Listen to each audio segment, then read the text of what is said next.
Class 12 biology में lesson number 5 का भाग 2 पढ़ेंगे। आज हमको 3 चीज़ों को पढ़ाई करनी है।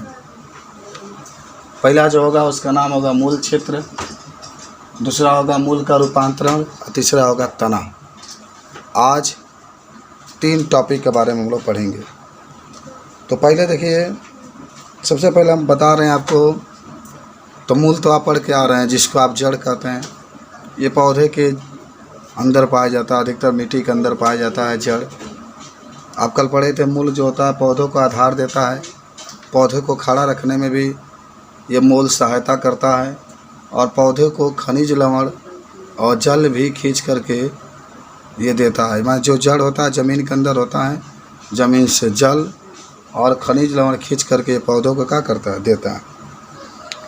तो आज मूल के क्षेत्र के बारे में पढ़ेंगे कि कहाँ ये पाया जाता है। तो बात आइए, आपको हम बताते हैं। यहाँ पर पहले तो आप कहिएगा कि मूल का शीर्ष देखो। पहले ये चित्र देख लेना, यहाँ पर इसी चित्र पर पूरा सवाल डिपेंड है, पूरा माने। सबसे अंदर वाला सबसे अंतिम हिस्सा देख रहे हैं, यहाँ पर इसको मूलगोप कहते हैं, देख रहे हो। और तब इसके बाद से इसके ऊपर वाला जो हिस्सा देख रहे हैं, इसको मेरिस्टेमी सक्रियता क्षेत्र कहते हैं। माने जहाँ मूलगोप से लेकर के उसके पीछे वाला जो क्षेत्र होता है उसको मेरिस्टेमी सक्रियता क्षेत्र कहते हैं। और बाकी यहाँ से लेकर के जो हिस्सा बचा है उसको दीर्घीकरण क्षेत्र कहते हैं। और देखो पतली पतली नलियाँ निकली हुई है, आप देख नहीं रहे किताब में? हाँ, तब ठीक है।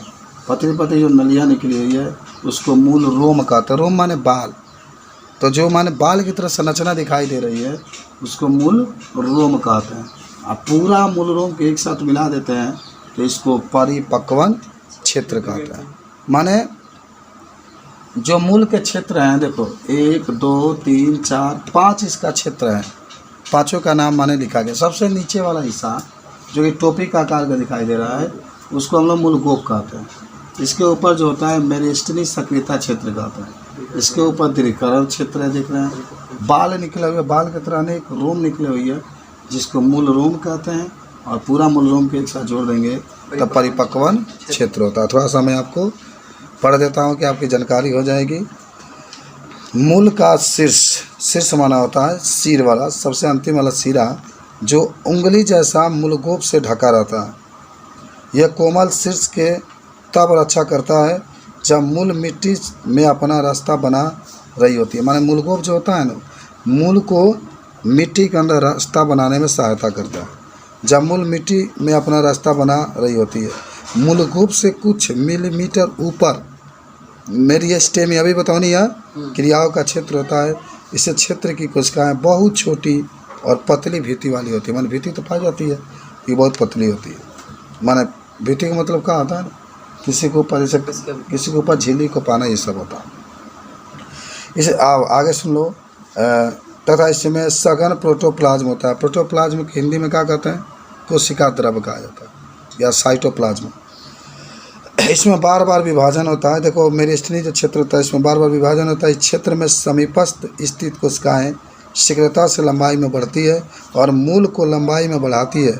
और इस क्षेत्र को दीर्घीकरण क्षेत्र कहते हैं। जहाँ मूलवा बढ़ता है ना उसको क्या कहते हैं? दीर्घीकरण क्षेत्र कहते हैं। और दीर्घीकरण क्षेत्र की कोशिकाओं में विविधता तथा परिपक्वता आती है, इसलिए दीर्घीकरण के समीप स्थित क्षेत्र को परिपक्व क्षेत्र कहते हैं। इस क्षेत्र से बहुत पतली तथा कोमल धागे की तरह की संरचनाएं निकली होती है जिन्हें मूल रोम कहते हैं। यह मूल रोम मिट्टी से पानी तथा खनिज लवणों को अवशोषण करते हैं। तो पहले तो मूल का क्षेत्र है। आइए, मूल का क्षेत्र, मूल का क्षेत्र। पहले मैं आपको थोड़ा सा छोटा सा एक चित्र बना देता हूँ। इस तरीके से आप देखिए, इस तरीके से संरचना इससे बनाया गया है। और इस संरचना को कहते हैं हम लोग मूलगोप। क्या कहते हैं? मूलगोप। यहाँ से लेकर के यहाँ तक हम लोग मेरिस्टेमी क्षेत्र कहते हैं, सक्रियता क्षेत्र। यहाँ से पूरा जो खाली स्थान है इसको हम लोग कहते हैं दीर्घीकरण क्षेत्र। और तब यहाँ से देखेंगे अनेक पतली पतली इस तरीके से संरचनाएं निकली हुई है। इसको हम लोग क्या कहते हैं? मूल रोम, बाल की तरह है ना, तो इसको मूल रोम कहते हैं। इस पूरा क्षेत्र को कहते हैं हम लोग परिपक्वन क्षेत्र। ठीक है, तो पहले तो मूल क्षेत्र में जो पहला भाग होगा उसका मूल गोप लिखते हैं हम लोग, मूल गोप। तो इसके बारे में लिखते हैं, लिखो यह मूल के सबसे ऊपरी भाग होता है, सबसे ऊपरी भाग होता है। यह मूल को मिट्टी के अंदर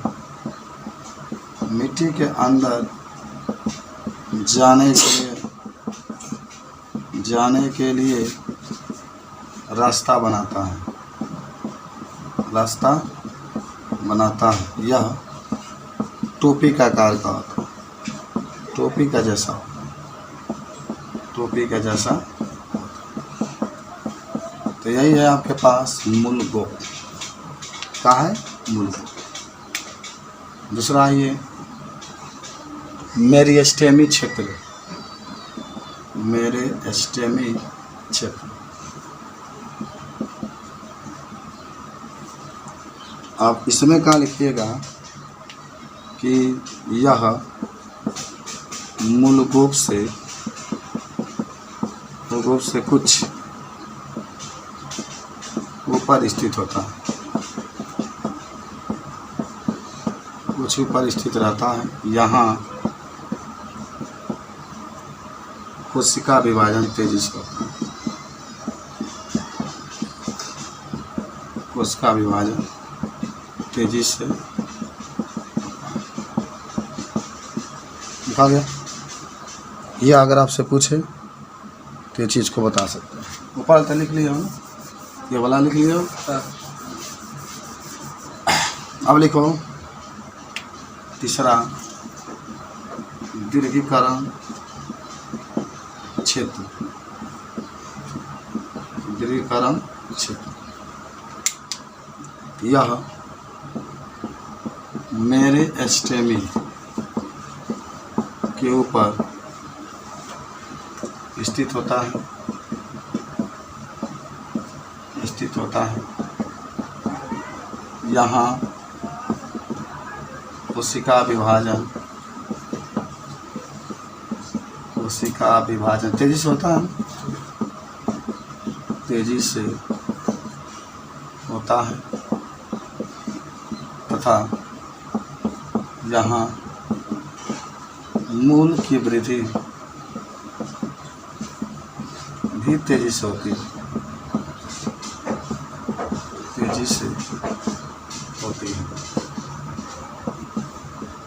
चलिए ये भी जान गया। सब कुछ आपके सामने है, इसी से लिखा जा रहा है। अब लिखना परिपक्वन क्षेत्र 4 नंबर, परिपक्वन क्षेत्र लिखना। यह दीर्घीकरण क्षेत्र के ऊपर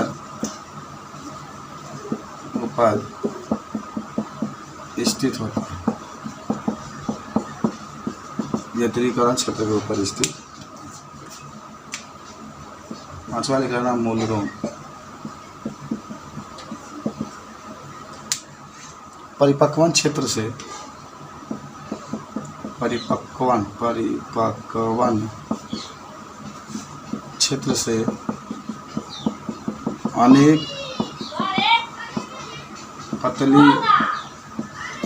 पतली धागे के जैसे संरचनाएं निकली होती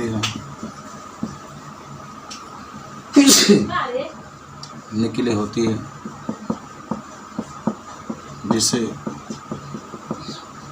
मूलरोम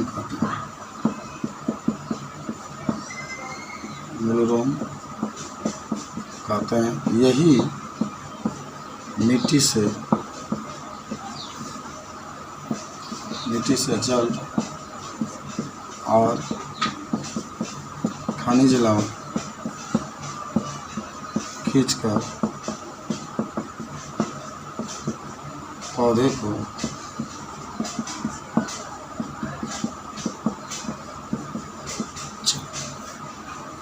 ये मूल के क्षेत्र हैं, 5 इसके क्षेत्र हैं। 5 का नाम आपको याद हो गया। आपसे कोई पूछे तो इसके बारे में आप बता सकते हैं। ठीक है, अब आ जाओ मूल के रूपांतरण। मूल के रूपांतरण क्या बता सकते हैं? जब आपसे कोई पूछेगा कि मूल का रूपांतरण, रूप का बदलना, मूल माना होता है जड़, जड़ का जो रूप बदलता है उसी को मूल का रूपांतरण कहते हैं हम लोग। आपको बता दें, ये चित्र देख रहे हैं, ये बरगद का वृक्ष है। देखिए कैसे मूल इसमें लटके हुए हैं, जड़ लटके हुए हैं। देखा भी है कि बरगद के वृक्ष के सहारे देने के लिए मूल का रूपांतरण, माने कहाँ कहाँ से मूल बनते हैं, जड़ बनते हैं, इसी के बारे में हम लोग को जिक्र करना है। देखिए कुछ पादपों के मूल पानी तथा खनिज लवण के अवशोषण करती है तथा संवहन के अतिरिक्त भी अन्य कार्य को करने के लिए भी अपने आकार तथा संरचना में रूपांतरण कर लेती है। मन बहुत ऐसे पौधे होते हैं जिसमें जो जड़ पाई जाती है वह जड़ उसे खनिज लवण और जल के अतिरिक्त कुछ और भी कार्य करती है।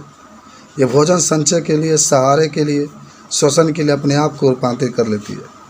माने ये पौधे के अंदर भोजन भी संचित कराती है, ये पौधे को सहारा देने का भी कार्य करती है, श्वसन के लिए भी कार्य करती है। गाजर तथा सलजम को मूसला मूल जड़ तथा शकरकंद के अपस्थानिक जड़ भोजन को संग्रहित करने के कारण फूल जाती है। गाजर वो जड़ है, समझते रहना, गाजर का है, जड़ है, लेकिन उसके अंदर मूसला जड़ जो पाया जाता है वो भोजन ग्रहण कर लेता है जिससे फूल जाता है। सलजम भी ये क्या है, जड़ है, और ये भी जब खिंचता है माने ग्रहण करता है, किसको ग्रहण करता है, भोजन को, तो ये भी भोजन ग्रहण करके फूल जाता है। शकरकंद की अपस्थानिक मूल भोजन को, ये भी यही कारण है। क्या आप इसी प्रकार के कुछ अन्य उदाहरण दे सकते हैं? क्या आपको कभी देख करके आश्चर्य हुआ है कि बरगद की लटकी हुई संरचनाएं उसे सहारा देती है? इन्हें प्रोप रूट कहते हैं, याद रखना बाबू। सहारा, प्रोप माना होता है सहारा देने वाली, रूट माने जड़। ये याद कई बार कॉम्पिटिशन पूछा जाता है कि बरगद में जो जड़ पाया जाता है उसका क्या नाम होता है, तो क्या कह देंगे, प्रोप रूट होता है। इसी प्रकार मक्का तथा गन्ने के तने में भी सहारा देने वाले मूल तने के निचली गांठों से निकली होती है। देखते होंगे गन्ना जब गिर जाए तो उखाड़ लिया तो खुद जड़ों में निकला रहेगा, तो इसको अवस्तभ मूल कहते हैं। क्या कहते हैं, देख लेना। ये भी प्रश्न पूछा जाता है कि जो गन्ना होता है उसमें जो जड़ें निकली होती है उसको अवस्थभ मूल कहते हैं। कुछ पौधे जैसे राइजोफोरा के अनूप क्षेत्र में उगते हैं, वो में बहुत सी मूल भूमि के ऊपर वायु में निकली होती है। देखा राइजोफोरा में जो जड़ होता है ऊपर रहता है, नीचे ना ऊपर, और इस मूल को श्वसन मूल कहते हैं। क्या कि ऊपर ही तो हवा ऊपर बहता है तो ऑक्सीजन ग्रहण करता है, तो श्वसन मूल कहते हैं। ये सब आपको लिखना है, तो लिख लेते हैं कुछ मेन पॉइंट फटाफट लिखो। पहला पॉइंट बना के लिखो। अधिकतर पौधों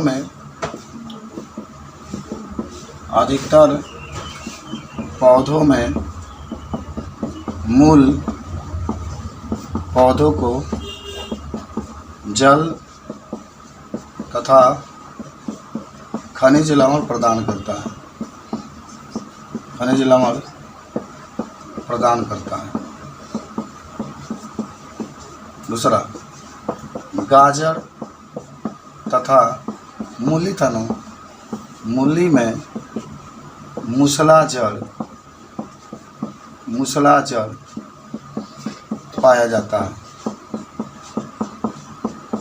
है। यह मूसला जड़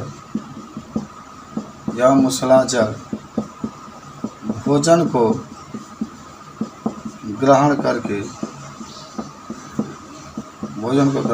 फूल जाता है।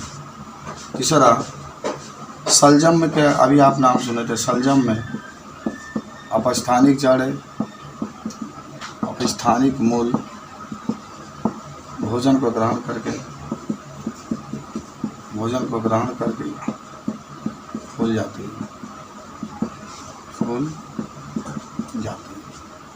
चौथा लिख सकते हैं कि बरगद में कुछ जड़ें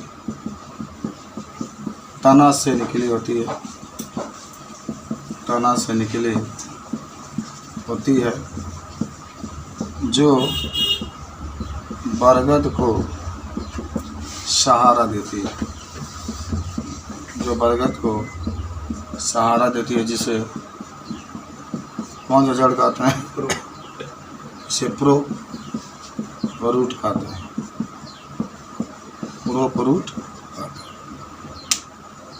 आ जाओ, 5वां नंबर लिखना। गन्ना में कुछ जड़ें गांठ से निकलती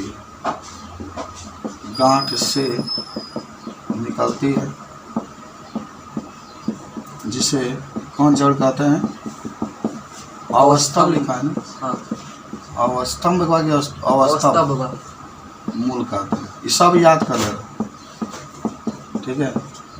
6 नंबर लिख लेना कि राइजोफोरा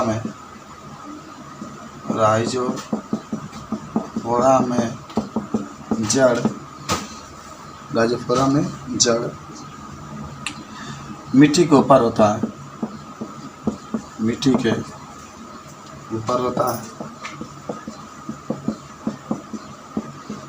जो ऑक्सीजन को ग्रहण करता है,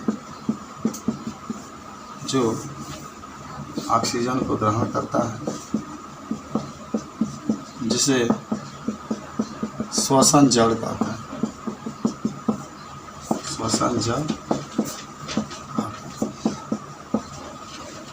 ये था आज की कहानी।